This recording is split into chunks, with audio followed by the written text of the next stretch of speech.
Dear students, I am Sunila Sharma. Welcome to online class. Today we will discuss about the poem on his 23rd birthday, written by John Milton. In this poem, the poet Milton himself and Milton's autobiography, ये जो poem का जो part है, poem है, ये autobiography है। इस poem के अंदर देखिए जो मिल्टन है, हमें 23 ईयर्स ओल्ड, ये जो पोएम है, sonnet was written when Milton was 23 years old and it expresses his disappointment and his known achievement, कि मतलब उसका जो निराशा किसके प्रति, कि उसने कोई अचीवमेंट प्राप्त नहीं किया। तो यहाँ पर उसका 23 जो years have passed like a horse shot lobe full speed and neverly over but is done no poetic work nor even short promise of any. तो यहाँ पर हमें जो पोएम है इसको हम डिस्कस करेंगे line to line. On his 23rd birthday, how soon hath time the subtle thief of youth, how soon has, कि कैसे, शून जल्दी, टाइम समय है, the subtle thief of youth मतलब जो समय है, टाइम है, और शैटल थीप ऑफ यूथ का मतलब जो चोर, जो गुप्त रूप से उसने उसके यूथ को उसने चुरा लिया है। मतलब जो टाइम है वो एक तरह का चोर है और उसके यूथ को, उसकी जवानी को उसने चुरा लिया है। Stolen on his wing my 3 and 20th year, stolen चोर, on his wing, wing का मतलब उड़ते हुए, my 320th year कि मतलब कि ये जो चोर है किस रूप में, समय के अंदर जो चोर है या समय रूपी जो चोर है, जब मैं उड़ान भर रहा था, मतलब जब मैं अपनी लाइफ की उड़ान भर रहा था, तब इस टाइम रूपी चोर ने क्या कर दिया, उसको चुरा लिया है।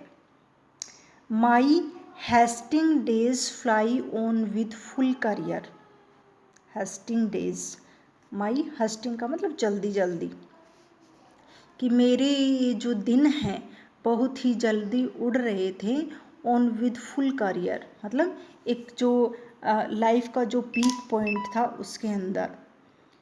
But my late spring no bird or blossom sheweth, but लेकिन मेरे जो ये लेट स्प्रिंग, यहाँ पर जो स्प्रिंग है वो सीजन है, उसको यहाँ पर्सोनिफाइज किया गया है ह्यूमन बींग्स के रूप में। तो उसने कहा है कि जो स्प्रिंग, जो बसंत जो सीजन है, no bird or blossom swathe, उसने ये बताया कि मेरा जो जीवन है वो कब कली बन गया और कब वो खिल गया, ये कभी प्रकट ही नहीं हुआ। श्वेत का मतलब प्रकट होना।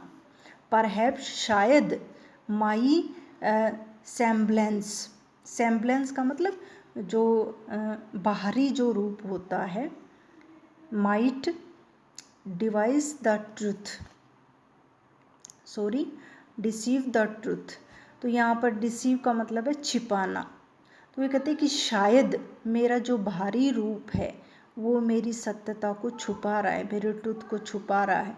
देखिए यहाँ पर जो मिल्टन है वो, उसका जो लुकिंग था वो एक फीमेल की तरह था और उसको देख के उसमें मेच्योरिटी दिखाई नहीं देती थी। तो इसने बताया कि मेरा जो बाहरी जो रूप है वो मेरे अंदर के जो टैलेंट को छुपा रहा था। मतलब मेरे अंदर टैलेंट तो था लेकिन मेरा जो बाहरी जो रूप है वो इस चीज़ को छुपा रहा था, इस सत्य को छुपा रहा था।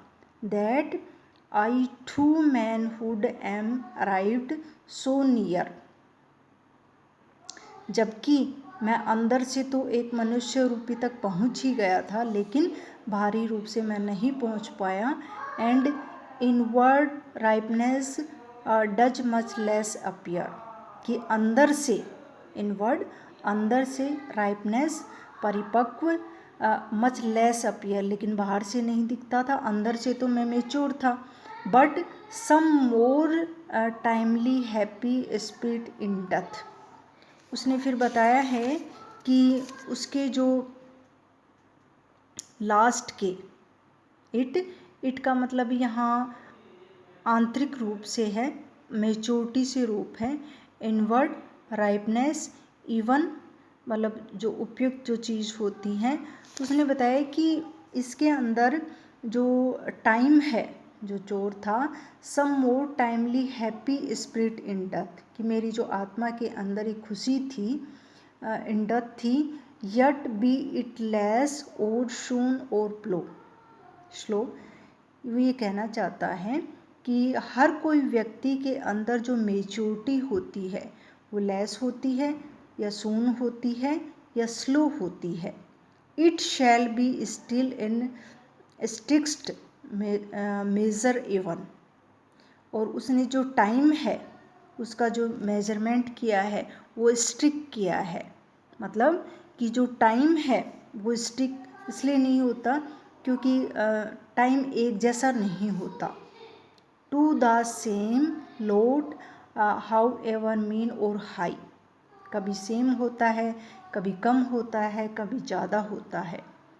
Toward which time let's me and the will of haven, और जो टाइम है वो उसको लेके जा रहा है कहाँ पर, द विल ऑफ हेवन, कहाँ पर, स्वर्ग के अंदर। कहने का मतलब अंदर से वो इतना मेच्योर है कि जैसे जैसे टाइम बीत रहा है वो अपने आप को हेवन की तरफ ले जा रहा है, स्वर्ग की तरफ ले जा रहा है। All is if I have grace to use it so, जो ग्रेस है गौरव है। कहने का मतलब यहाँ पर है कि जो भगवान है, जो गॉड है, जो हमें काफ़ी सारे जो टैलेंट देता है, as ever in my great task master's eye. और उसने लास्ट में ये बताया है कि जो गॉड है, कि Milton indicate his abilities to God as a servant to his master. क्या बताया मिल्टन ने, कि मिल्टन हमें ये बताना चाहता है कि निराशा होने की आवश्यकता नहीं है। निराश होना तो क्या है, ईश्वर के प्रति जो विश्वास की कमी को हमें दर्शाता है। इसलिए वो एनी टाइम इस चीज़ को डिस्कस करता है कि माई ग्रेट टास्क मास्टर्स आइज, मतलब जो टास्क मास्टर यहाँ पर यूज किया गया है गॉड के लिए यूज किया गया है, कि मेरा जो ग्रेट है, जो महान कौन है, टास्क मास्टर गॉड है। और वो हमें अच्छा टैलेंट देता है और हमें स्वर्ग की तरफ ले जाता है, हेवन की तरफ ले जाता है।